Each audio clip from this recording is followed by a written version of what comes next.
Welcome to Hail Varsity Radio, the voice of Husker Nation. Insight, opinion, expertise, with the biggest and best names talking Nebraska across the state. Join the show on Twitter at Hail Varsity and at Schmidt_radio. Call in at 402-466-ESPN or 1-800-825-5865. Here's Chris Schmidt. Welcome to it. Great to be with you on a Monday. It's Hail Varsity Radio, presented by the Nebraska Lottery. Chris Schmidt, Elijah Herbel. We are loaded up, recruiting on our mind as signing day looms. Greg Smith with Hail Varsity in about 20 minutes. We'll spend some time on the NFL and Big Red football. Of course, Charlie McBride, Mr. Blackshirt, will join us. Derek Peterson we'll spend some time also in hour two, along with Blackshirt, Husker, and NFLer Jay Moore. Numbers to get in today at 466-3776, 466-3776, 800-825-5865. Can email us, Chris at HailVarsity.com, and can always find us on Twitter. Give us a follow. And feel free to tweet at us at Schmidt_radio, Chris Schmidt, at Herbal Essence for Elijah Herbel. And do so there. Can always follow along and find some of our best content at ESPN Lincoln on the Twitter stream, as well as the on-demand section, ESPNLincoln.com. Busy weekend, really awesome weekend just in the world of sports. Now, we'll focus here on the quarterback pursuit. With every day, every hour, there's a new name, either former 4- or 5-star quarterback that is bolting his current situation, or a multi-year starter that is off and away. Bo Nix, the latest from Auburn. Where's Nebraska at in the pursuit of Miles Brennan? Because that is goal number one here before January. Not early signing period, but January. Does Nebraska go get an experienced quarterback to add to the mix, to add to the fray? Really good write-up by Parker Gabriel, too, as he reached out to a couple of known quantities. Nebraska fans still smile about Jovan DeWitt, of course, at North Carolina. And, of course, you have Coach Eckler, who's been on with us a couple of times this season into spring and fall at Tennessee. Both played Pitt, and he got their perspectives, their takes on Mark Whipple. What's so special about the Whipple offense?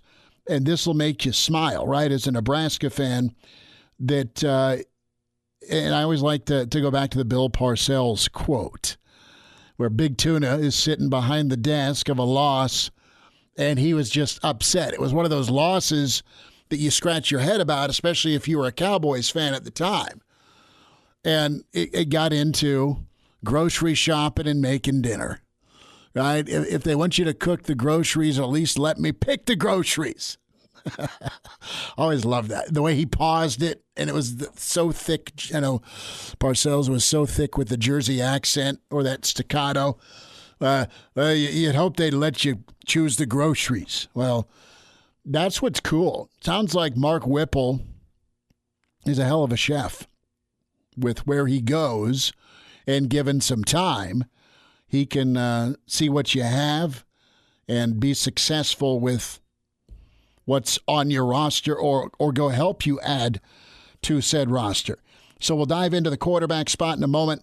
I want to get into Nebraska volleyball, and I watch volleyball, and I'm mesmerized by it just because of, well, the discipline, the timing, the attention to detail, and just knowing where to be as the ball's flying around 1,000 miles per hour.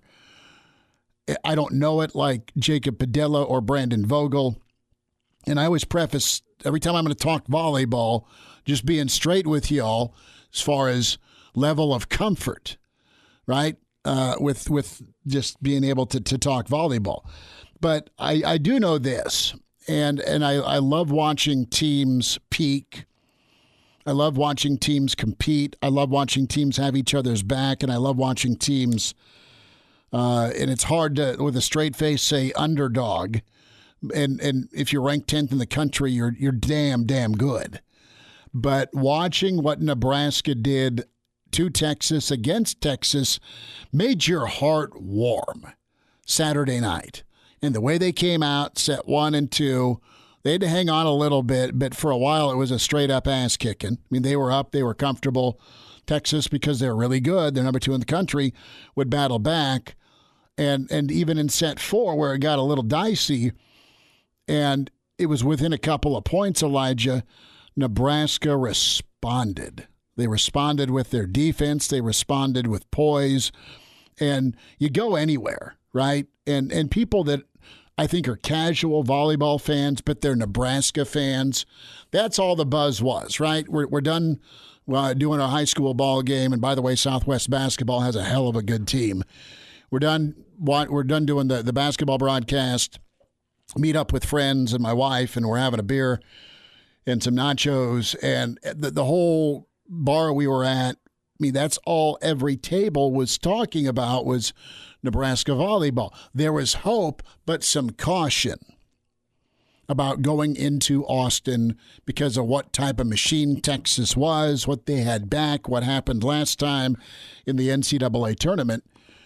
And all the volleyball experts locally and nationally, like, look, they can do it. It's just going to be really, really tough. Well, what John Cook did this year and what he's been doing, right? It goes without saying, 5 out of the last 7 years, Final Fours. He's a legend. He's incredible. He's an incredible button pusher. He's an incredible developer. He is an incredible researcher. Because how many times do we talk football and 5-star or basketball and 5-star? And like basketball lists are pretty right. Kids that are projected to be 1 and done have an elite level of talent, and they usually find their way to professional basketball. Football, larger talent pool. There's more darts at the dartboard, and you don't know if the kid's going to take the coaching or stick it out or is expecting to play. There's very few Trevor Lawrences, is what I'm saying. Very few Tommy Frazier's. In volleyball, John Cook is smart enough to see into the future, have a plan, trust it, execute it, schedule where you're going to take it on the chin a couple of 3 times. Dear God, Nebraska's lost 3 straight matches. And then kind of get your feet beneath you knowing, all right, this is elite. This is who you're going to have to take down in the non-con. This is who you'll see in the NCAA tournament. By the way, night in, night out's murder in the Big Ten because it's so loaded. It's so good. So there's not going to be any easy match in the Big Ten. And if you do overlook somebody in the Big Ten, they'll bite you, right? Or there's a certain standard or level you're supposed to play at. So for Coach Cook to get his team to navigate and then go get some sweet revenge, and the motivation was already there, but to go execute and then withstand the emotion and the momentum swings and lean on some young pups, the freshmen. I mean, 3 freshmen were probably the 3 best players on the floor. I know, but by this point in the year, to get them there at the end of the season is awesome. And like we're not surprised John Cook did that, but to see it happen, because you haven't seen it happen here in this state with other teams you cheer for in a long, long time. There's 2 responses. Uber proud of the Nebraska women and this volleyball program from now till the end of time because of what they are and how they do it. 2, why aside from Will Bolt, let's put him off to the side because he's done it really well, really early. Small sample size. But guess what? There's history. Why the hell can't basketball and football get their crap together? That's even before the Texas match. Like you go listen to people at the bar that are just kind of talking out loud. They're really proud of their volleyball team, and it's why the hell can't football get it figured out? Why does basketball suck so bad? That's the fan base right now. And then they come back to volleyball and go, well, that's it. That's what you got, and be proud of that. And that's why folks are still smiling today. And you got hope in recruiting Wednesday with signing day. You've got a reshuffling of your offensive staff. But you've got a lot of Nebraska fans right now and they're really proud of the Amy Williams crew and the women's basketball team, too. They're unbeaten. They're getting hosed, not being ranked. But guess what? They'll use that as fuel. And then you got football and basketball. Football, look, maybe you can get it figured out next year. You hope that's the case. Same with basketball. It's not personal at all. But the fans are kind of at their wits' end with what they're watching. And it's one thing to get beat. It's another thing to just look disinterested, disorganized, not coached. And then you see John Cook with Krause and Battenhorst and Rodriguez have them mentally tough enough through ups and downs as freshmen to come in and be the stud in crunch time against that team in that environment. They're getting booed, for God's sake. Doesn't happen in volleyball. You boo the officials. You boo an out-of-bounds missed call. But no one gets booed in volleyball. And that's what Bevo and company lost or brought Saturday. So I wanted to spend a couple minutes on volleyball with John Cook's greatness. It's italicized and underlined and highlighted. But again, and for him to get people to accept their roles, people come back for a chance at a title run, and then get the freshmen incorporated where you've got some known quantities and starters that have had to sit because you've got some young pups that are pushing them. That's the you want to talk about culture? That's the ultimate culture check, is where you can have decorated players not get playing time because you trust and you're building for the future, but this is how things went and this is who I'm going to go with. And meanwhile, there's no pouting. There's no, I'm going to go to the portal. I mean, they just get it. And it goes back to how he recruits as well. John Cook always loves to go after teachers' kids. Just that setup, that type of home environment. God love him for it. But I'm just smiling about it. And again, I know nothing about volleyball other than Nebraska's awesome. And they play great defense, and they're always in the right spot. And then their passing was really good. And the outside hitters, they were hammering it.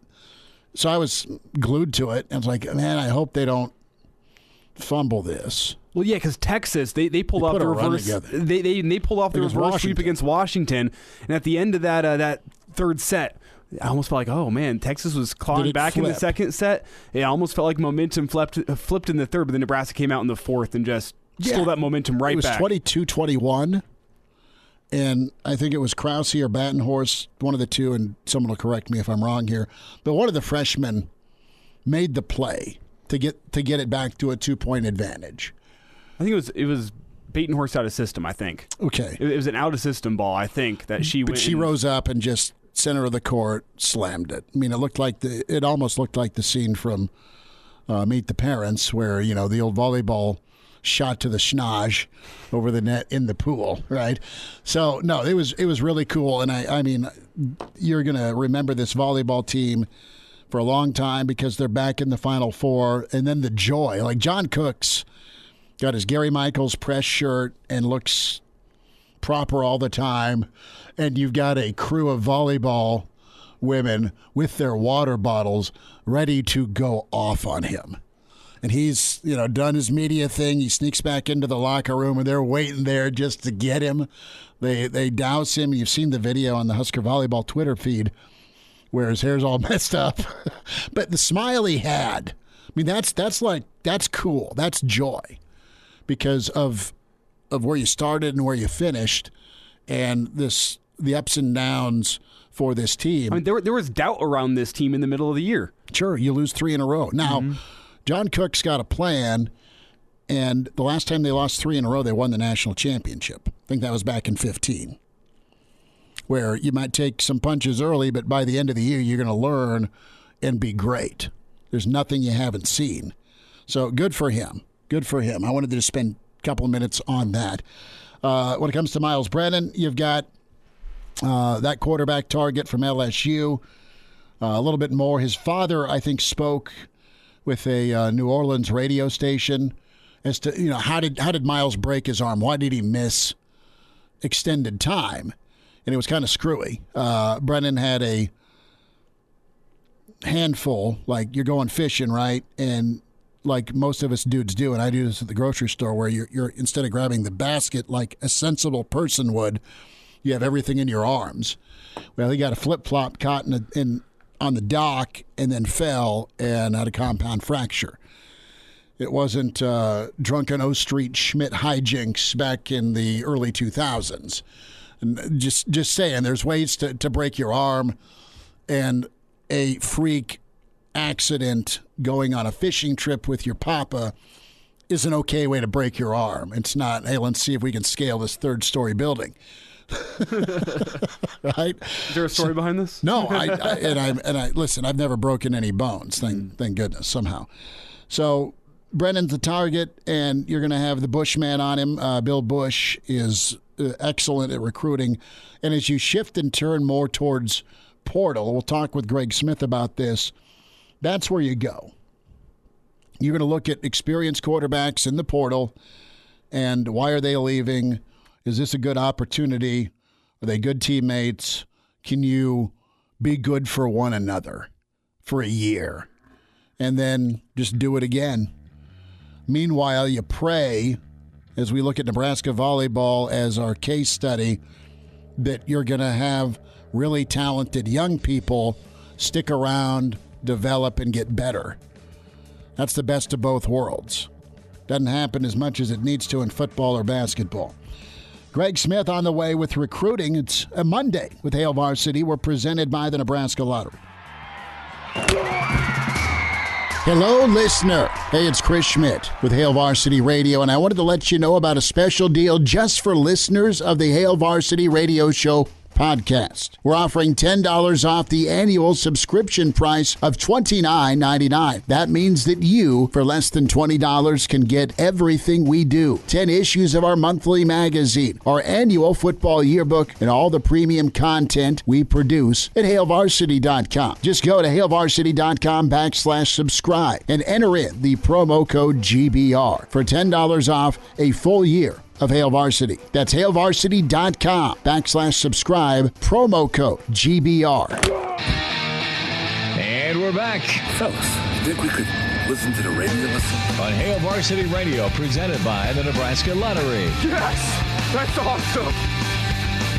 All right, he has got the jersey on, the eye black. I mean, he is in game mode. It's signing day Wednesday. Greg Smith all over at HailVarsity.com and magazine at Greg Smith HV.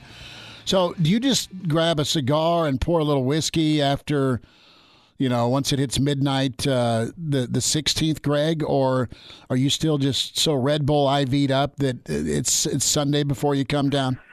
When I collapse onto the couch on Wednesday in the end of the day, I'll pour a nice bourbon or whiskey, have probably a couple sips, and then pass out of sleep. That's probably how that'll go. Well, we're going to maybe try and bother you Wednesday, so let me know what we need to ship your way to get a yes. Sounds good. Hey, so let's start a little bit here with Nebraska and recruiting. Greg, as we near...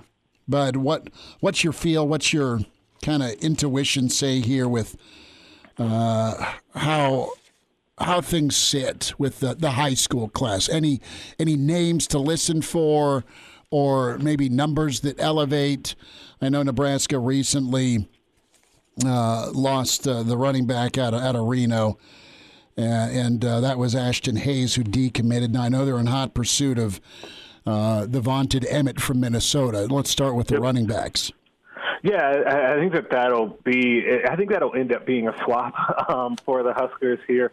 And so once we get to signing day, I think Emmett said that he's announcing at 3 p.m. He'll be doing an announcement and signing ceremony. And I feel good about where that's going for Nebraska. Nebraska got the last visit there, and they've recruited him really hard. Like, he came to Nebraska this past weekend for an official visit. He was here also for the Iowa game. Nebraska saw him both weeks during the contact period, went in home with him. They really like his senior film. He was Mr. Football up in Minnesota. I feel good about the Huskers there. Other high school player that I feel pretty good about right now now, and he's actually announced it tomorrow. New Jersey defensive back Jaden Gold. He's about 6'2", 190, from the same high school as Ramir Johnson. And right now, those are the two, big physical corner that I think Husker fans will like. And right now, I think those are the two high school players that I have on my radar right now. But we're still kind of sifting through everything because Nebraska had so many visitors over this past weekend. What stuck out? And you've been running down visitors all weekend. Who was here and who had rave reviews? Yeah, I think, well, you have to first start with a couple of guys that are in the class that are in the transfer class. And it's going to be so weird talking about this because we kind of have to separate high school recruiting and then transfer and JUCO recruiting, right? And so Nebraska hosted the Furman kicker, Timmy Bleekrode, for an official visit this weekend, transfer out of Furman. He committed over the weekend in pretty short order, as did Kevin Williams Jr., the offensive line transfer out of Northern Colorado, who went to Omaha North. So you've gotten a couple of commitments out of the weekend already.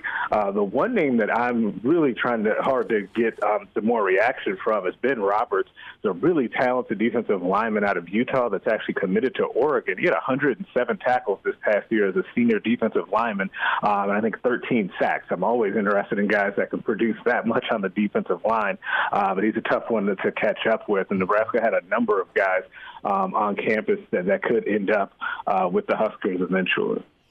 Greg Smith joins us here to hit recruiting signing day, early signing day on Wednesday. Greg Smith HV on Twitter is where you follow him.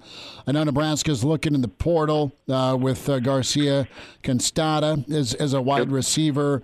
A thought on him and where Nebraska stands. Also, where are you at here temperature-wise with the quarterback pursuit? Is it Miles Brennan or bust, or is Nebraska going to be patient? Oh, boy.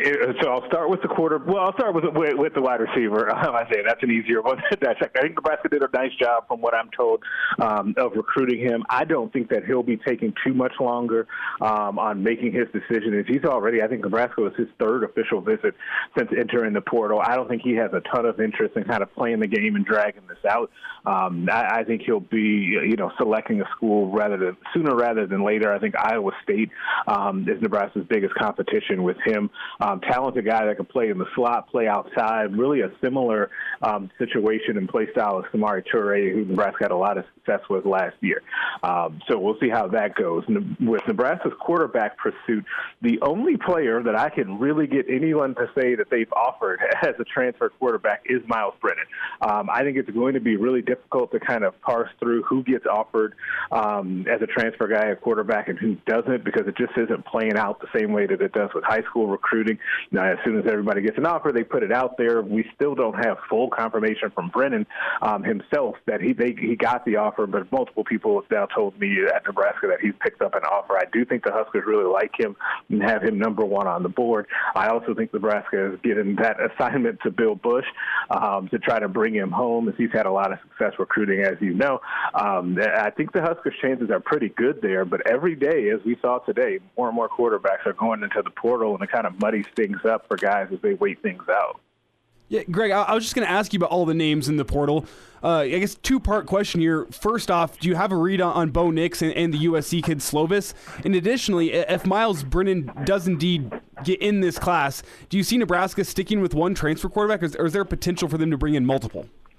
Man, I think that there's a potential. I would not say it's likely that they bring in two transfer quarterbacks, but I guess there's a potential because it depends on how different Nebraska wants to reshape that room, right? If you want another more drop-back style guy, and Brennan is closer to that than he was, say, Adrian Martinez's style of play, then maybe you need to add a second one. I haven't heard much either way about Nix or Slovis yet, but that doesn't mean Nebraska isn't trying, especially with a guy like Slovis. I could see Nebraska trying to kick the tires there, but there's going to be a lot of teams after both of those guys. It's one of the things that I'm really interested in with transfer portal quarterbacks is it's no longer like, hey, a guy goes into the portal as a quarterback just because he couldn't get on the field at his school. He may have played and started a lot of games, as we saw here with Adrian Martinez, and he still goes into the portal. You just never know. So there's no shortage of veteran quarterbacks with game experience in the portal at this point either.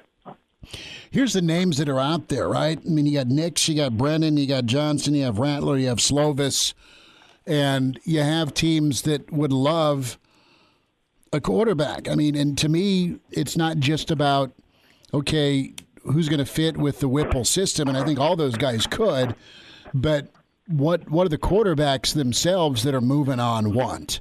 Right. And, Ole Miss is out there. They're going to have an opening. And, they're getting somebody. Yeah, they're probably the top choice of these portal quarterbacks, you would have to think. And then I know they have a new offensive coordinator. I mean, there's an opening, but it's always kind of been Lane Kiffin's offense. Oklahoma, too. I mean, does Williams jump, or does he stick with the coordinator change, or does he go to USC now that Slovis is gone? So I guess I'm saying here is if Nebraska has to wait till, dare I say, May, is that awful, or is that just due diligence on maybe not jumping the gun? Is there, and I think if Brennan ends up in Lincoln, that's awesome. I think he can play ball and he's got some experience. He's just had injury issues. But man, maybe there's someone out there that's even better or even a better fit, let's just hypothetically say, for Whipple. Yeah, I would not like Nebraska in the situation where they're waiting till May. I think in an ideal situation, they're able to get someone in here early January so that they can start class then, and then also go through winter conditioning. I know when I talked to Kevin Williams Jr., the Northern Colorado grad transfer on the offensive line, his report date is January 8th, so I assume that's about the time that they're going to start winter conditioning. Classes start, I think, January 15th or somewhere in there. So you're going to want guys in by there. If they're waiting until May, that puts Nebraska a little bit behind the eight ball, considering they'll have to get that guy up to speed really quickly to then play a really important season. I don't think you want to be in that situation. Greg, with how hectic it's been in the past couple weeks, do you see a future where there's a portal season as opposed to like an early signing period where there's a time for coaches to go hit the portal and then the early signing period is later, just to give coaches time to go both recruit high school kids and recruit kids that are now going to be coming out of the portal and potentially making an instant impact the next season? Yeah, I don't know. I do think that they're going to have to look at something here. I don't know if you could call it a portal season or what you would do there. But the way that college football is right now and all of the movement that we saw with coaches this month, which was in a large part brought on, the timing of them at least was brought on by the early signing period, maybe you do have to kind of mess with those dates a little bit to see when the early signing period really needs to be. And because so many guys are entering the portal, because that's why you had those coaching dominoes that really fell in a big way with a lot of national brands around college football, because they needed to get into new places. Like imagine if Lincoln Riley had taken this job after this week at USC, it would have been even more of a disaster. So now he's going to, of course, salvage that class. It'll probably be top 10, but good for USC. You know what I mean? Like you probably need to look at that situation just from a timing perspective. Well, an OU went from a top 3 to top 5 class to what can they hold on to? Right. I think, this is the last year till they either re-up or make a change with the early signing period. It was a 3-year deal. So I'm interested to see if they don't move it to January, right? I mean, after everything, after the coaches' convention, after everything, see if they move it back to the first part of January ahead of a February. Still have 2. But have it a little bit different. And I know the coaches are compensated well, Greg, but, man, it's truly been the last 3 years a 12-month process where you're always kind of on recruiting aside from the dead periods. Yeah, and now with the way the portal has gone and continue to explode, like I was thinking about this earlier, like once we get through Wednesday, yes, we're in a little bit like a dead period until January, I think 13th, like that weekend for official visits, but they're still going to have to be evaluating who's in the portal. Otherwise, you get left behind because there may have been names or two that you missed. And so, yeah, recruiting is definitely a 24/7, 365 kind of a thing now. So some kind of breakup and change. I'd be curious if coaches would even want to move it to the summer, that early signing period, just to have 2 signing days and do it that way and have an even bigger split. Like I think multiple things need to be on the table there. Well, I'm interested too here with if it's just going to be more is better with this portal, because guys, if they're not playing or there's been some adversity or they got BS'd or there's a coaching change, whatever the instance, man, more and more folks are just bailing, and you're never getting a clean shot to see if someone can get developed and and go do their thing. So that's got to be frustrating on both ends, not only for a player and their impatience, but also from a coaching side of things. Greg, we'll get caught up, bud. Keep up the amazing work, and thanks for a few minutes. Hey, thanks as always, man. Have a good week. You too. There he is, Greg Smith, recruiting insider with HailVarsity.com and magazine. We'll have some thoughts here on Nebraska and the class here ahead. Hello, listener. This is Brandon Vogel, managing editor of Hail Varsity, and I wanted to let you know about a special deal just for listeners of the Hail Varsity Radio Show podcast. We're offering $10 off the annual subscription price of $29.99. That means that you, for less than $20, can get everything we produce, 10 issues of our monthly magazine, our annual football yearbook, and all of the premium content we produce at HailVarsity.com. Just go to HailVarsity.com/subscribe and enter the promo code GBR for $10 off a full year of Hail Varsity. That's HailVarsity.com/subscribe, promo code GBR. Chime in 402-466-ESPN or email the show, Chris@HailVarsity.com. Just try me. Back to Hail Varsity Radio. 20 minutes away, Mr. Blackshirt Charlie McBride will be with us, get his take on some college and NFL, some Husker football thoughts. Derek Peterson will join us, and then Blackshirt Husker NFLer Jay Moore. Phone line's open if you want to jump in at 466-3776, 466-3776, 800-825-5865. Are you that panicked about Nebraska's recruiting class? I am not, just because of the situation Nebraska finds themselves in. It's win or else, right, for the head man. And that's not appealing if you're out trying to sell it. And quite honestly, what I want to see from Nebraska in the recruiting world is leaning on some guys that have a great history of bringing in talent and developing talent. So we'll find out more about Donovan Raiola from Jay Moore, because he played a couple of years with him. So you've got the recruiting question out there with Raiola, because he's been in the NFL. Now, he's not that far removed from college. He's a younger guy. I think you'd hope he'd be okay, and you think he'll be okay relating to young kids. So that's that piece. The bigger question with him in my book is, what can he do to this offensive line in only 1 year? I mean, you know there's probably going to be some talent coming in through the transfer portal. We've already seen some talent coming in through the transfer portal, but that offensive line has to make a big jump between what we saw this year and what we need to see out of the next year for Nebraska to get to that 7-5, 8-4 record that's going to be required. Right. No, exactly. We'll ask Charlie about that, because he's not only a great defensive guy, but he was an old offensive line coach. So what do? The answer, I think, is give him as much time as he needs to work with the guys and kind of refine the fundamentals and instill. I mean, it's more practice. It's confidence building. It's keeping guys healthy, of course, but there's a way to go about it. So you win now, which means you load up for now. You've got some known pieces that are going to be back. You've got Tuioti trying to work some of the JUCO angles to help immediately rebuild some depth, because that's what was nice about Nebraska on the defensive line was their rotation. I think you're okay, at least on the starting front for linebacker. All right, between outside and the inside, what's behind them? How have those kids that are behind the Reimers and the Henriches, how are they developed now going into a third or a fourth year in the program? What else do you have behind your outside backers? Blaze Gunnarsson was kind of a defensive player of the year on scout team. You lose JoJo, All-American, shout out to 13. He was awesome this year, well-deserved.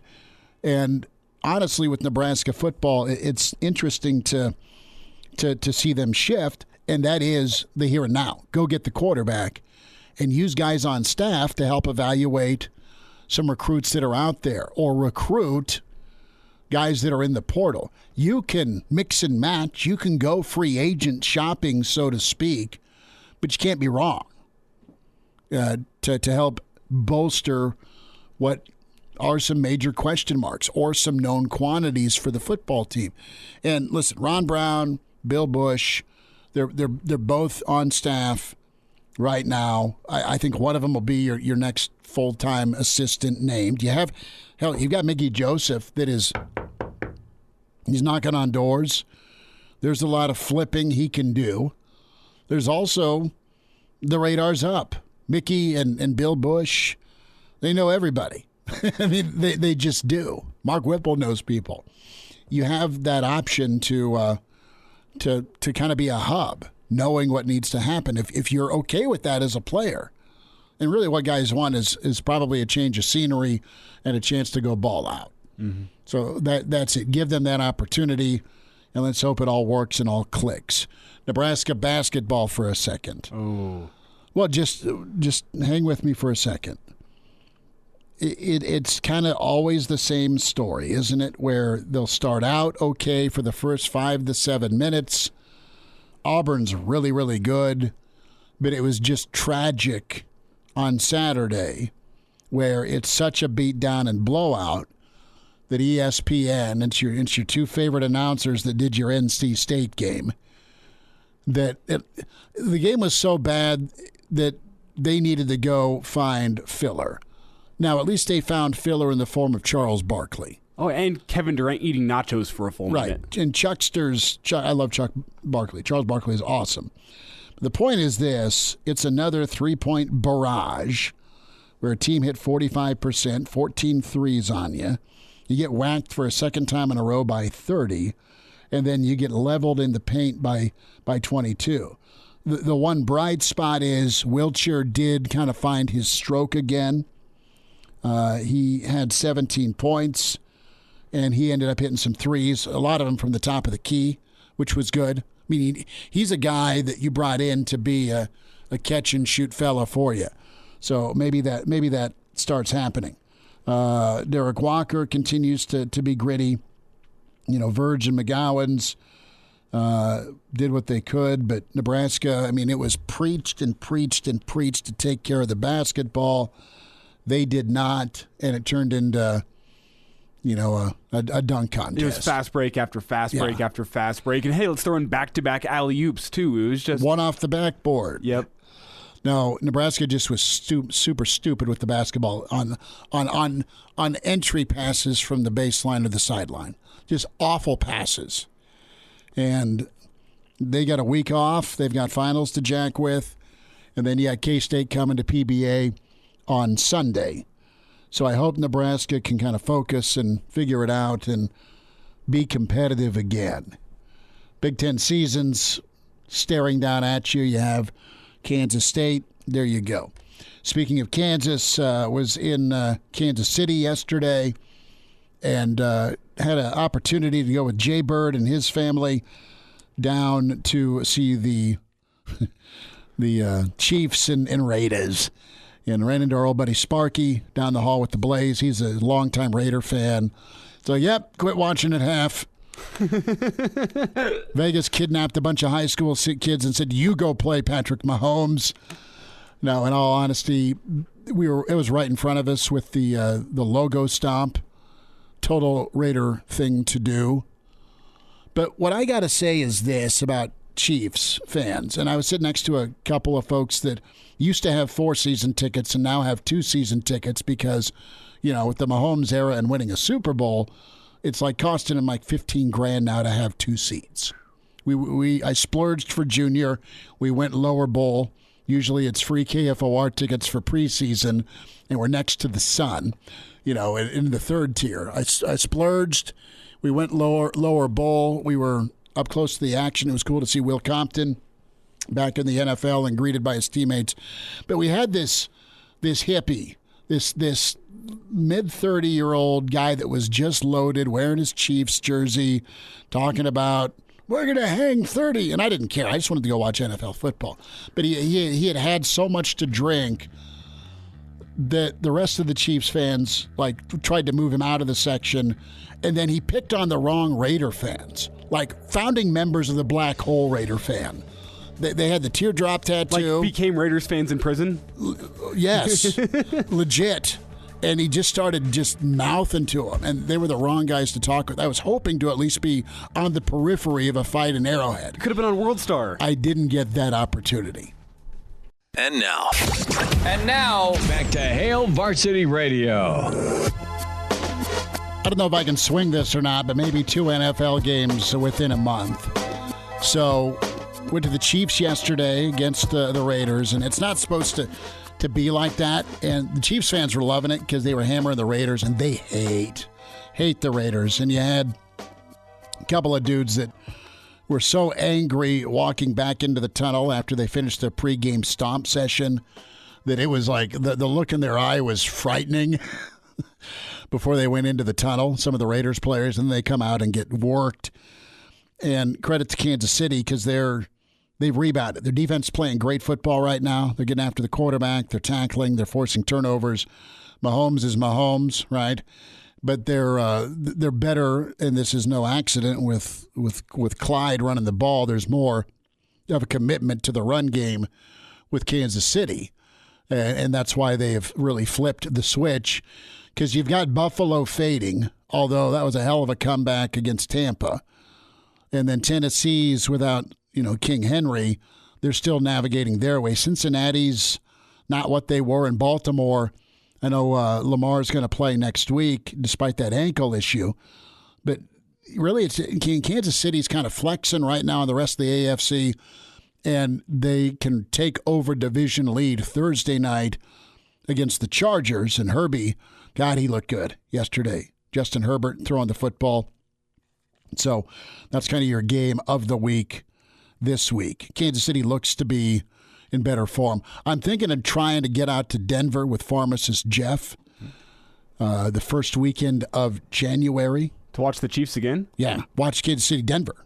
That would be fun. Week 18, because there is a chance. Yes. That Denver could be playing for their playoff hopes Week 18 against the Chiefs, who they haven't beaten 5 years. And as obnoxious as some Chiefs fans are, and this isn't all of you, because I know there's a lot of Chiefs fans, and you're all really good folks. As a Broncos fan, I think you're all obnoxious. I'm just going to go. And to flip it around, I know a lot of really good Donkey fans, and then you've been out to, I went out to a Sunday night game, Denver, Kansas City, to start the season. All right, this might have been with the Snake at quarterback.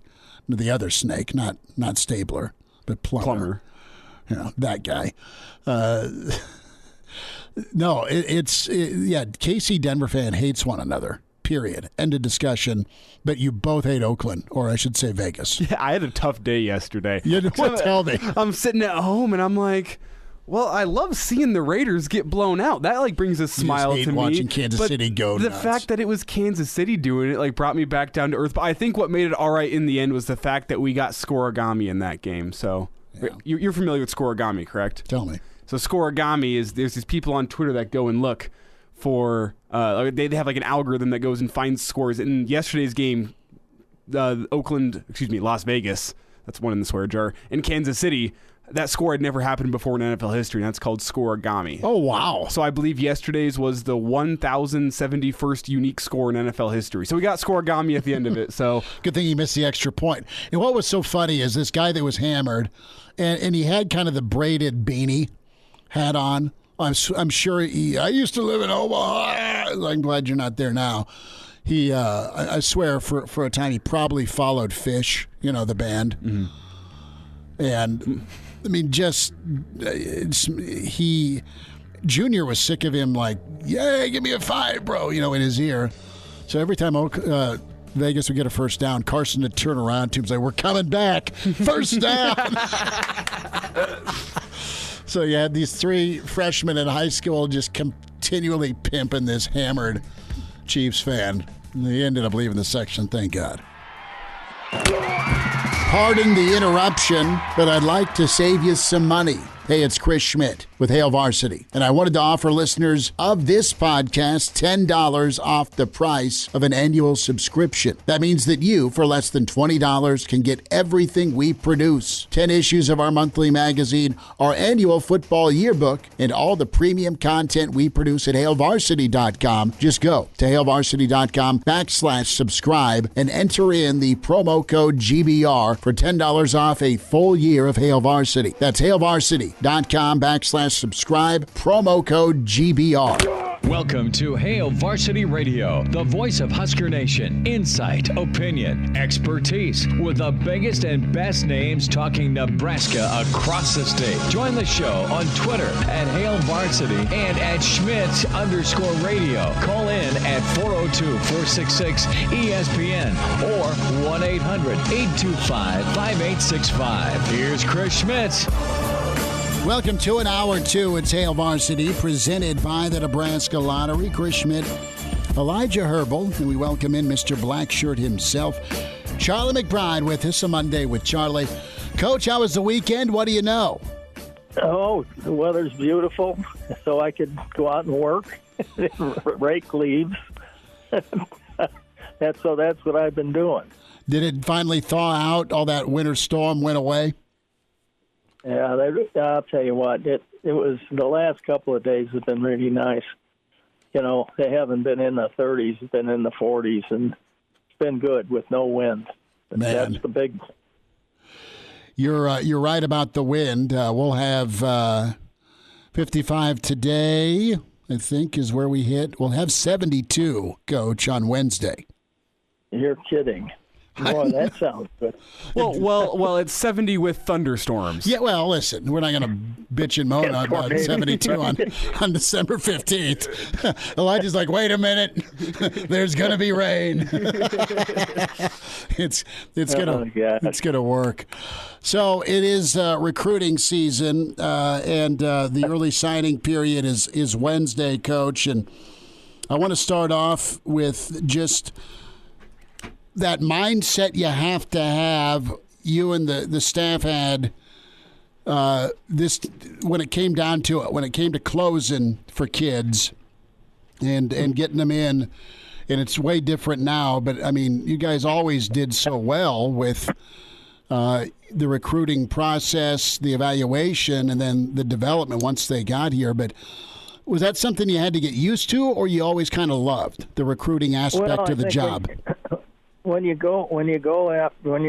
getting close to maybe a kid, maybe you think he might commit or something. A lot of times, what I used to do is talk to the coach about a commitment. You know what it means to us, and I think I've said this several times that we have numbers that we have at each position that we tried to recruit. You know, and most every year it was like 5 offensive linemen and so on and so forth. And so what we let the players know where they stood and how important it was, because if you commit and we're only taking maybe one tight end, and you committed, you're the tight end, and then all of a sudden you decide you decommit, then you've already given your scholarship away, and now you're in trouble.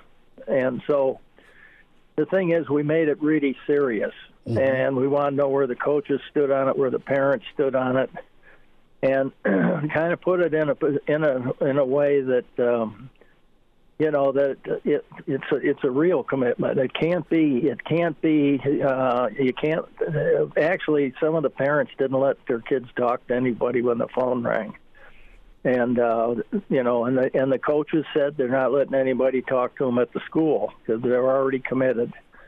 And so it was a little bit more meaningful. I think nowadays you find out a kid goes and he visits and he gets real fired up, and he commits, and about 2 days later he decides, I don't know if I should have done that and this and that. And so I think it's a family thing in some ways. I think that that they have to be. I think your parent or your parents have to be behind you when you make it, and they have to stand up for the commitment as well as the player.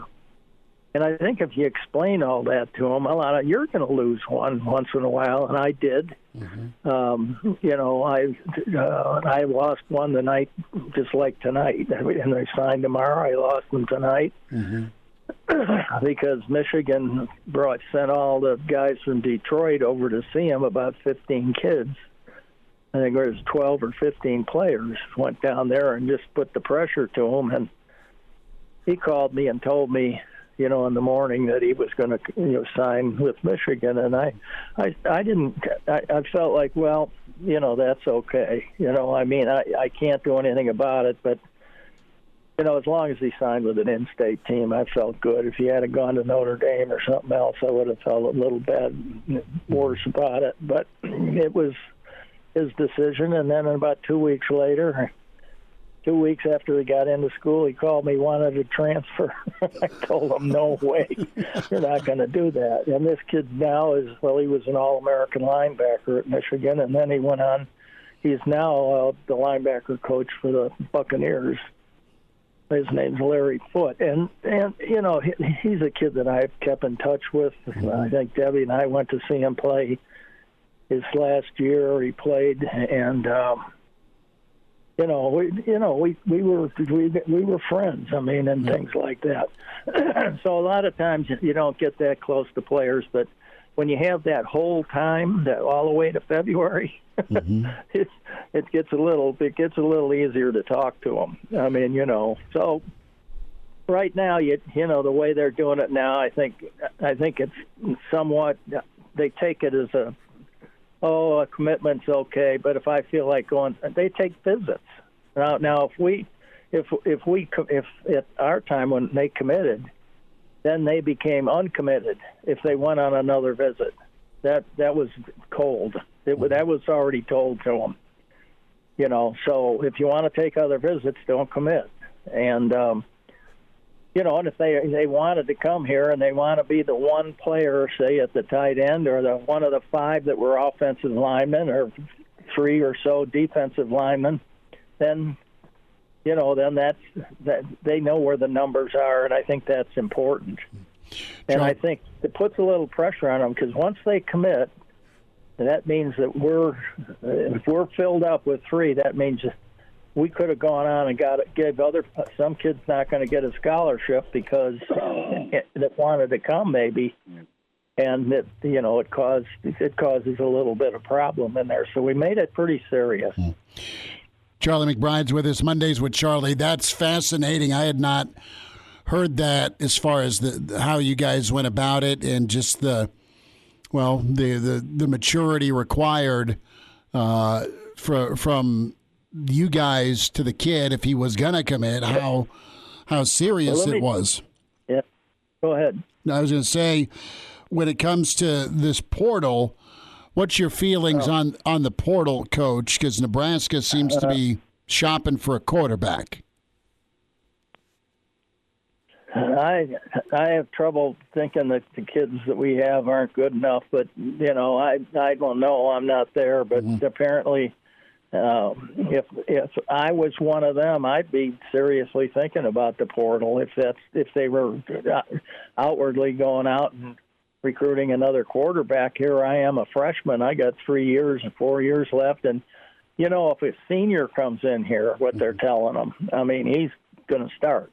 And if he doesn't, then you got a problem maybe on your team. I don't know how that I'm not experienced with that, and I don't think that we would want to get involved really with it unless it was, we needed a player at a position, one position, and that wouldn't.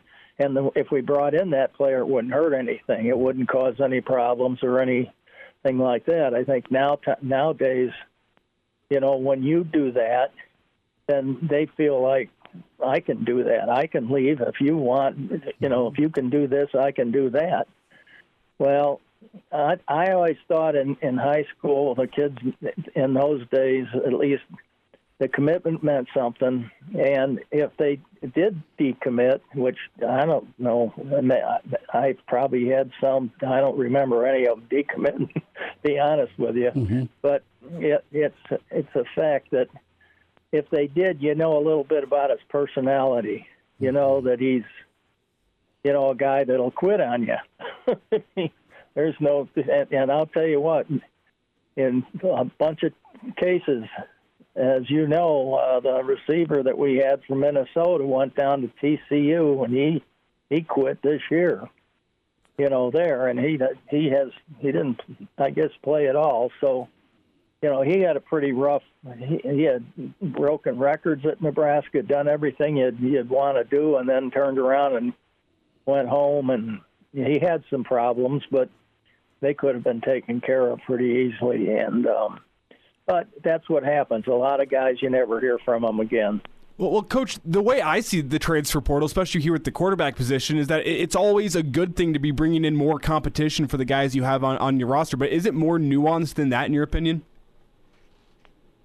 Well, the competition is always good. I mean, but the thing that happens is a kid that's a senior or using his 1 year of eligibility is pretty serious about playing. I mean, he doesn't want to just transfer to school to go to school. And so there's a little bit of difference unless the kid has maybe 2 or 3 years left, that makes a difference. Then, then it's everything goes up. Then you have real competition. I just worry about what's being said to a player that is, they're recruiting that is got 1 year left. He doesn't get to know the players like that you'd like him to know. The team sometimes loses a little continuity, and here you got receivers that haven't had this quarterback before. You've got there's a lot of different things that can happen, and some of them good, some of them bad. Now you have quarterbacks playing in the NFL that did that. The quarterback at Seattle, he went to Wisconsin from one of the Carolinas, I think it was. Turned in to be a great player. Now, there's an example of one that did transfer and do it. And that was I think that was the start of this whole thing, is the vision that people saw that being transferred as that last year and this and that. So forth, and I think some of it had to do with his major too. I'm not sure, but you hear that a little bit. Coach, a thought on the offensive line hire? I know you smile when you hear the Raiola name, but Donovan's going to be coaching that Big Red offensive line.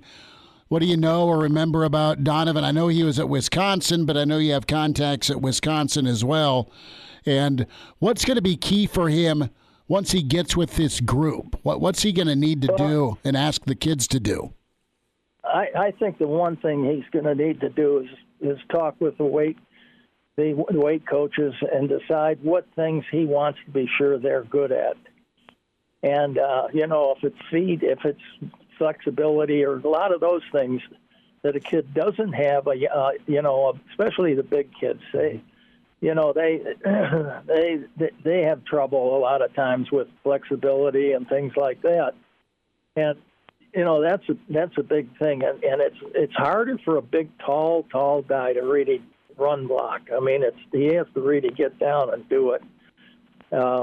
But again, for as far as pass blocking and things like that, they're good. That's not saying the whole NFL is full of 6'6", 6'7" guys. I mean, and they can do it, but at least they're playing against guys of the same size on the other side of the ball, so it doesn't feel like you don't have to get down. I know we played times with short guys, and it's really tough on people to block. It would be a real short guy. And nobody really believed it till they tried it. And so there's so many things that he has to do. He has to evaluate each player on film, go through it, and pick out the things that they don't do well, and then start from there. And then again, in the off-season program, he's going to have to tailor what he wants to the weight room, to the weight program. And I know a lot of coaches, I've heard comments that we were still on the Boyd Epley program, and there may have been some changes in the world since that, even with Boyd. Mm-hmm. So I think there's a lot of things you can do, and in the weight room that have to do with flexibility, they have to do with stretching, and And I think you do it during the year. You do it after every practice. I think we did it in groups, position groups. But our kids did a good job at it. Really worked at it. After they ran, we'd run sprints, and then we'd stretch. And it really kept us in good shape. And it, especially after you had a day, of hard work and everything, that stretching feels pretty good. Coach, real quick, about 30 seconds. Is coming from the pros back to college going to be difficult? No, it won't. He'll have a lot of little tricks, too, that he'll, be able to pass on. There's things. But that, it's all the same. It's a matter of repetition. It's a matter, the game is still blocking and tackling. If you can't do either one of them, you can't win. And I think it's important that each one of those guys really concentrate on the things that they can't do, and think about them in the while they're not practicing. Think about doing things.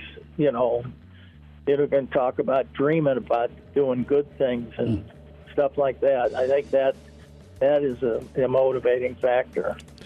Coach, we'll talk next Monday. All right, enjoy the weather. Okay, we'll get them all signed up. Okay? Yeah, I'll work on that. Coach, you take care. And then we'll have another signing date in February. What is it, the second February, Wednesday in February? Yep. Is that what it is? We'll have two. Okay, good being with you. I'll talk to you next week. See you, Coach. Pardon the interruption, but I'd like to save you some money. I'm Brennan Vogel, managing editor of Hail Varsity, and I wanted to offer listeners of this podcast $10 off the price of an annual subscription. That means that you, for less than $20, can get everything we produce, 10 issues of our monthly magazine, our annual football yearbook, and all of the premium content we produce at hailvarsity.com.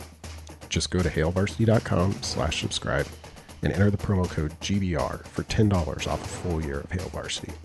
That's hailvarsity.com/subscribe, promo code GBR. And now, back to Hail Varsity Radio. Working through a Monday. Good stuff from Charlie McBride. Jay Moore, black shirt Husker NFLer. In about 15 minutes, we welcome in the good doctor, Dr. Petey, Derek Peterson from HailVarsity.com and magazine. And always read his Monday column at Dr. PDHV on Twitter. Derek, what's up? Now, real quick, man, you and my kid are buying up all the Air Jordans in America, so Santa's going to have problems delivering. You got these new gray Jordans. My kid got these new gray Jordans, and then he got another pair. Not the ones I texted you about, but he got another pair over the weekend because he has access to his mom's credit card because he tries to turn and flip them. So am I late on these things? Those gray Jordans, were those the 11s you got? Yeah. I took a break for a while because it's been a good year for Jordans, but I really like 11s, and I've always wanted 11s. And so I got the Jubilees last year around Christmas time, and I got the Cool Grays. I actually got early access to Cool Grays, which never happens. And then I'm just a big fan of Armand Meunier, the company, kind of what they stand for. So I've got both pairs of the collabs that they've done. So, okay. Yeah, well, but now I get to take a break for a while because I do not have mom's credit card, and wife gets mad at me. Well, Junior may be moving with you so we can get him away from my wife's credit card. But yeah, I don't. What are the ones that just released that were an early release? The 11s. Is there some other ones? You got a pair of 3s, I think, that are real funky. I mean, I think there was like a pair of camo 3s that came out. Yeah, that's what he dirtied over the weekend. But no, he tries to flip them like they're a home, and then, he thinks that all of it is profit, and we remind him that no, there's mom you need to pay back. So sorry, you got to tell him to wear his shoes, man. Keep them and wear them. That's what we got to do. That'd be great, but no, you and Mac Brown wearing the grays, baby. I love them. Those are cool. So there's a lot to get into with you. I wanted to go Air Jordan for 2 seconds. Explain to me why Amy Williams and her crew are not ranked. Andy Markowski was with us last week, and he's like, if you're going off of net rankings and wins, Nebraska's probably like a 2 seed if you were just to start play now. How are they not ranked? What more do they need to do? I mean, I was looking up real-time RPI last week when this discussion kind of started, when they were 8-0, I think is what it was. Yeah. And their non-conference RPI, like the average for the opponents that they played was like something absurd, like in the 250s. Like it was really, really, really low. Okay. Their non-conference is super light.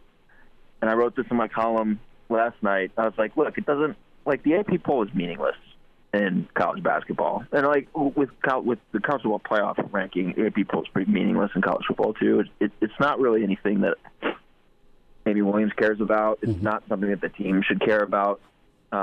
They're 30th if you go based off of receiving votes, which is probably about right. I mean, if they keep winning Big Ten games, it's not going to matter. They're going to be ranked, and all of this will be much ado about nothing. They're 4th, I think, in the NET. But, I mean, the only thing that matters right now is that they did what they needed to do in non-conference play, and they bought themselves a little bit of wiggle room for Big Ten play. When January gets here, they've got a 2-game homestand against Michigan and Iowa. Then they go play Indiana on the road. Then they come back and play Iowa again. So, like, you know, you don't have to go 4-0 over that stretch because of the way that they've started. You can go 2-2 or 3-1. So, like, really, I think they still have some stuff to prove in terms of, like, how good the team actually is. Just because of the schedule that they've played. They've been really it's enjoying to watch them. But like I don't think getting all worked sorry, I'm not being super hot take. I just don't think getting worked up over the AP poll in week 6 when Big Ten play is like 2 games in is really something that, you know, is worth all the breath. Voice of Reason, Derek Peterson with HailVarsity.com and magazine. Well, I wanted your perspective on it. I know you've covered Coach Williams in the Husker women, and that makes sense. The strength of schedule and RPI makes sense. The net rankings are right there, and the way you painted that with wiggle room and a tough Big Ten is comforting. All right, you checked in on Mr. Whipple. Let's talk about Nebraska and their offense, and you know, just kind of looking at what his track record has been and his experience. And we started the show kind of saying this. I think he's a pretty good chef, right? Is that fair to say, Derek? That whatever you have in the cupboard or in the freezer or in the fridge, Whipple, where he's been pretty good at making a decent meal, i.e. the offense ends up being okay over time. Yeah, I think that's a really good metaphor to use. And that's really the thing that Nebraska kind of needs, right? You look at the skill talent that they have, and most people would say that last year's team was probably the most talented team in terms of skill talent, and it had the worst record. So really you need somebody that can come in and sort of make it work with what he's got available to him, who can come in and really kind of hammer the details and figure out how to get better marginally, and then that'll lead to the kind of games that you want to see. I mean, like the line that I had in my column, and I've talked about this with other Hail Varsity folks before, is you know, Nebraska's offense statistically, they averaged the same yards per play, almost identical yards per play last year as Pitt. Their passing offense was more efficient. Their run game was more efficient. And yet Nebraska averaged 28 points and Pitt averaged 43. At the end of the day, Whipple was able to just figure out how to score touchdowns, which has been the problem. Is Nebraska just hasn't been able to figure out how to put the finishing touch on things. And so I think, you know, there's reason to be encouraged by, you know, what he's done at previous stops, and there's reason to think that, you know, he could come over and he could try to help maybe fix a couple things, tweak a couple things here or there, maybe set off a light bulb. Frost has said he doesn't expect holes. It's a curious thing to say, to not expect the offense to change a ton when you hire a new coordinator and give up play calling duties. So we'll kind of see how that works. But yeah, I mean, I think, the way that you described Whipple is I think spot on. He's just been really good at figuring out what he has and making it work with what he has, which is what Nebraska hasn't been good at for the last 3-4 years, really. Derek, as we approach the offseason, we talked a little bit about this, I guess, as we enter the offseason. We talked a little back in hour one of just how Husker fans are like watching Husker volleyball and watching the women's basketball team and going, well, the women's basketball team is showing incremental progress every single year. The volleyball team's always great, yet football and basketball can't get it done. So is there anything that the football team could learn and put into their, I don't want to say their playbook, but put into their mentality this offseason from either the volleyball team or the women's basketball team? Basketball is just so much different in terms of roster construction. I mean, Jazz Shelley completely changes the team. Like, she's been awesome. She's a big part of why they've been so successful. Now they've got really good talent. Amy's done a good job recruiting, and this is sort of a culmination of that. But, I mean, the team that they have right now is 180 degrees different from the team that Amy expected to have sort of going into last season, and all the transfer portal stuff happened and players were hurt and all that stuff. It's not it's not a perfect comparison, but like, man, every single person in the athletic department should be talking to John Cook and asking John Cook questions daily, picking his brain, figuring out. I mean, because he's like, I thought about including this in my column, but I don't cover them, so I didn't want to like drop in. Like, I think that Cook he's one of those guys that is just sort of a generational coach right now. And he just understands it, whatever it is. I think he could be super helpful. And I think like him and Frost are close too. I think they were, friendly when Frost showed up. But yeah, I mean, I would have Cook around my team as often as possible to try to figure out whatever he's got going on over there. Here's an extra zero, John. Please come, be our special teams coordinator. spend 4 days a week here. Can you?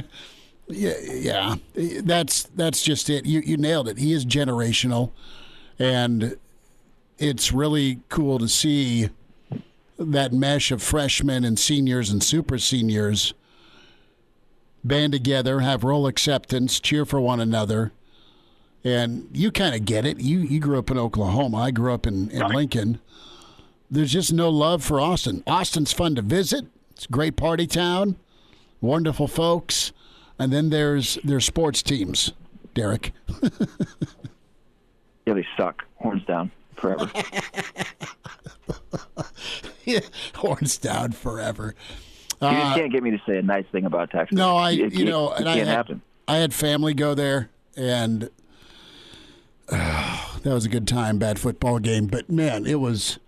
It's funny that they're where they're at. Football, basketball. I know basketball was better last year, but then for them to get just whacked on their home floor like they did, that was really cool. Who boos in volleyball?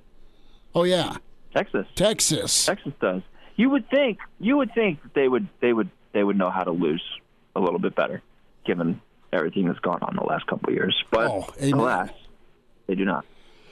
Well, listen, good stuff. Amazing column again. Log on, HailVarsity.com. Subscribe. Get the print and digital holiday bundle. At Dr. PDHV. Follow Derek on Twitter.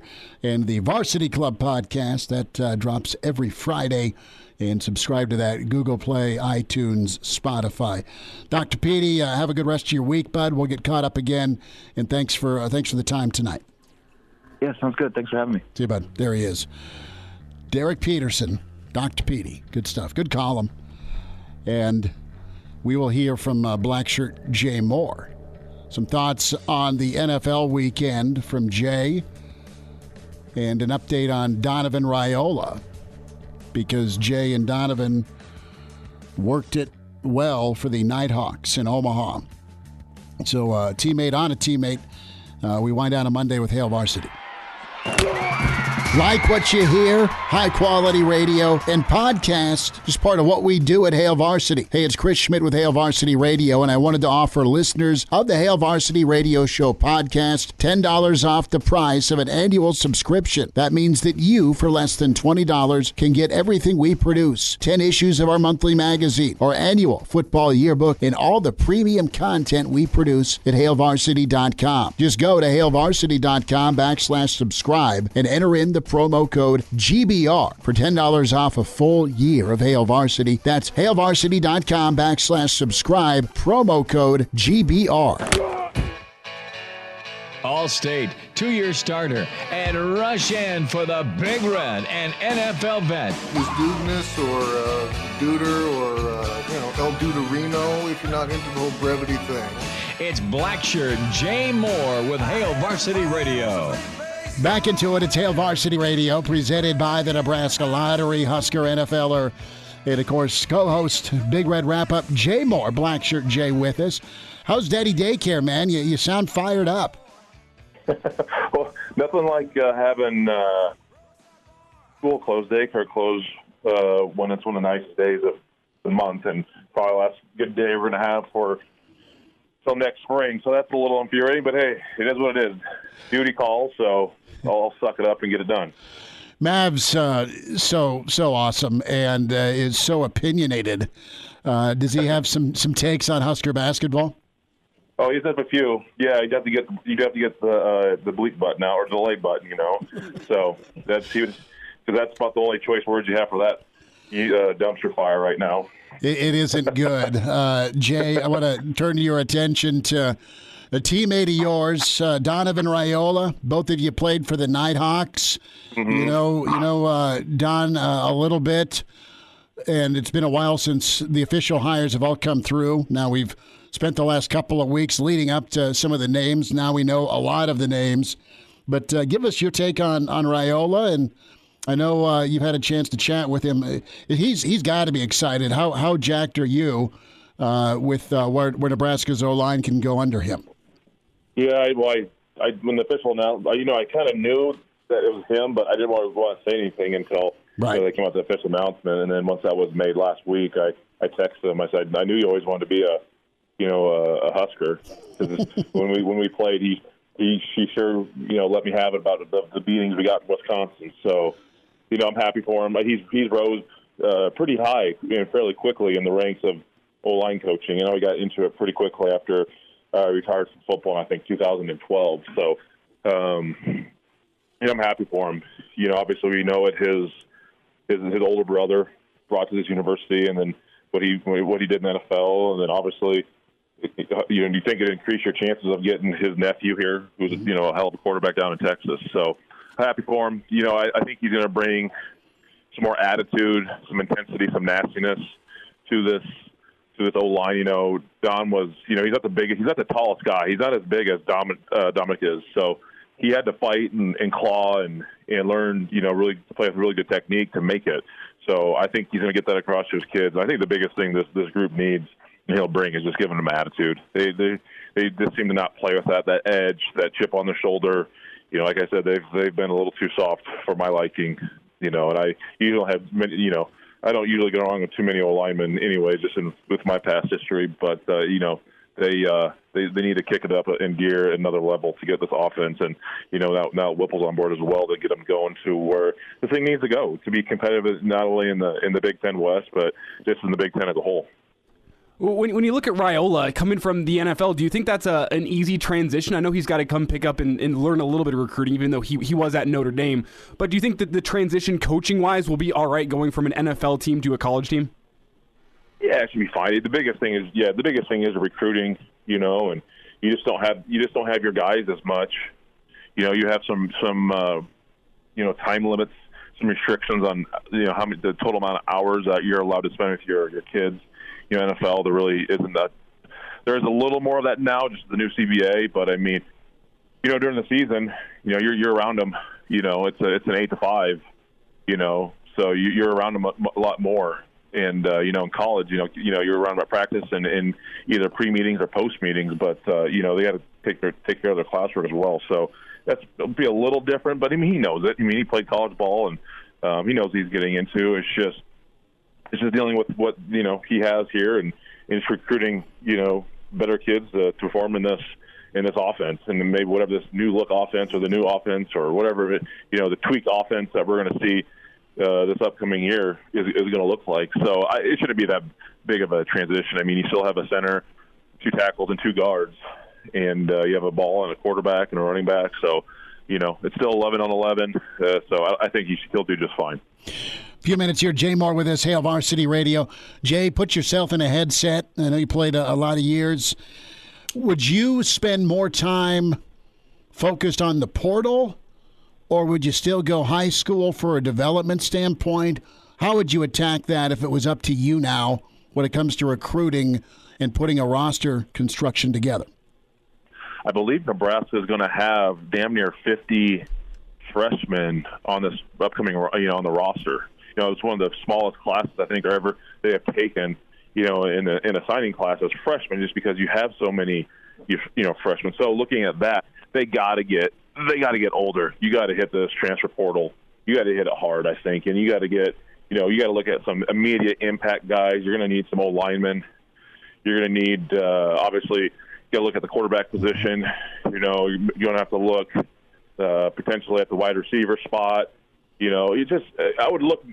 The majority of it's probably going to be on offense. They got to get older, and they got to get older in some key spots. So I would imagine if I was them, I'd be hitting that transfer portal hard, and I believe they are. Jay Moore's with us, Hail Varsity Radio, Blackshirt Husker NFLer co-host, Big Red Wrap-Up. Jay, going to go to the NFL here in a tough one for Cincinnati and Zach Taylor. They came all the way back and lost in overtime to San Francisco. A lot of blowouts yesterday. And then you had Tampa find magic when they had to after they took their foot off the gas pedal. I want to go to Jacksonville, though, and just get your take on Urban Meyer and what's going on down there. There seems to be so much smoke about him being one and done. Do you think that's a possibility, or has this just been an ultra rough first year where Meyer will actually adapt here by year 2? How do you gauge that situation? Yeah, it's a tricky one. Just knowing Urban's history and just some of the stuff he's done and pulled before. I mean, you always makes me wonder, like, how much of it is his camp kind of throwing some stuff out there as well. And he dove into this, and he's like, man, this NFL thing, this isn't really for me. I like my spot on Fox Saturday, talking about football and whatnot, and doing some interviews on Big Ten Network and whatever. So, or maybe he wants to get back into college. I don't know. It's hard. It's tough because, listen, I mean, you don't have a ton of talent down there to work with, even though you got Trevor Lawrence, but there's not a whole lot of other talent to work with. And the college mentality that is brought into the NFL, about 9 times out of 10, it doesn't work. You look at, you can just go down the list. I mean, Saban didn't work well in the NFL, and it's just a different mindset that you take with you're dealing with young high school kids or young men, and all of a sudden now you're dealing with some grown ass dudes who are doing this for their career and their living and their livelihood. So the whole mentality, you kind of have to give it to them, put the responsibility on them, but you can't treat them like college kids. And I don't know if that's the case what Urban's dealing with, but it could be. If that's the only thing he kind of knows. He's only coached in college so I don't know if it's going to work out down there. It's just kind of the support and help he's going to get from the ownership there, and who knows? I mean, I don't know what they have for draft picks this year, and to be honest, I haven't watched a whole lot of Jacksonville Jaguar games. You or me either. I think it's okay. I think it'd be interesting to see what Urban's his whole focus is as well. Is his whole mindset is too right now in this whole thing. Because I know he's not very he wants to win, and only having 2 wins right now, I'm sure he's not the happiest camper as well. Jay, we'll get caught up again. Have a good week, and thanks for a few minutes, bud. Yep, you got it. Thanks. Like what you hear? High-quality radio and podcasts are just part of what we do at Hail Varsity. I'm Brandon Vogel, managing editor. I wanted to offer listeners of the Hail Varsity Radio Show podcast $10 off the price of an annual subscription. That means that you, for less than $20, can get everything we do. 10 issues of our monthly magazine, our annual football yearbook, and all of the premium content we produce at hailvarsity.com. Just go to hailvarsity.com/subscribe and enter the promo code GBR for $10 off a full year of Hail Varsity. That's hailvarsity.com/subscribe, promo code GBR. Miss us? Come here, brother. Give me a hug. Bring it in for the real thing. We're on call for you. Catch the podcast at hailvarsity.com, the ESPN Lincoln app, or download them on iTunes. Saddle up, partner. Back to Hail Varsity Radio. One final time, Hail Varsity Radio presented by the Nebraska Lottery. Tommy Hill is in. Nebraska's added the portal DB, and it's quite a video, Elijah. 2 thumbs up or 1 thumb up for you with the video production? Oh, the video production. I thought you were going to ask me about Hill himself. Oh, the video production was very solid. I thought the music choice was fitting for the type of video. Big props to the videographers. It's crazy how much that the digital game now influences the recruiting world. Like all those, it's really the poor interns sitting in the office. They got to work double time the month of December just making all these graphics, making all these videos, sending them out to the kids. But you can see like a video like this could be, I don't want to say the deciding factor, but whenever you get one of those cool videos and you say, well, I can get more of this content during my time in college. Okay, let's build my social media game up. It can be big. Well, Hill, a kid from Orlando that ended up with Herm and Arizona State, but no doubt past history with Coach Fisher. And Nebraska has now gotten a 4-star portal in Tommy Hill. Of course, Tariq, last year the Ohio State transfer. Johnson, yeah. That's Johnson's 5-star. So you got guys that are in the pipeline here that need to get in and learn Nebraska's system, but that works out pretty well. Now, Hill at 6 foot 205, total of just shy of 99 snaps in 2021. 9 tackles. So you've got to reload with Markell gone, with Cam Taylor-Britt gone, with Deontay Williams gone. But I like where Nebraska's been building on that back 4. Mm-hmm. Yeah, specifically with Newsom. I thought he played really good towards the end of the year. And how good is Travis Fisher at bringing in the talent? I know he's lost some talent during his time here, but there's always been guys ready to step up, come in and play. Someone goes down with injury, and I've never been terrified, at least in this past year, never been terrified of who's going to be coming in because, he's just got talent in that room, and he's been developing the talent well. The defensive back room has been one of the shining stars. They've been the leader era. of the defense. Yeah. They've been really doing well. And that's full credit to what Coach Fisher's been doing in that back 4. You're good enough to get in the room. Can you stay in the room? Mm-hmm. Right? Reminder about buckling up. Game preparation and repetition predict success and winning. Drivers and vehicle passengers who always use their seatbelts will increase their survival chances if a crash should happen. Remember, always buckle up. A message from the Nebraska Department of Highway Safety Office. So, pretty excited tomorrow. One of my favorite interviews ever doing radio has been Bino Cook. Bino's passed away about 10 years ago. John Lucas is an author. He has done the book on Bino, and he'll be joining us tomorrow. Coach Rick Kaczynski with us tomorrow. Mitch Sherman joins us tomorrow. You can win a gift card right now from Jet Splash. Caller what, Elijah? Let's go caller 5. Caller 5, a $25 gift card for you to Jet Splash right now with Hail Varsity and ESPN Lincoln. Caller 5 now, 466-3776, 466-3776, or 800-825-5865. Caller 5, a $25 gift card for you to Jet Splash. Have a good rest of your Monday. Monday Night Football coming up. A Hurrdat Media Production.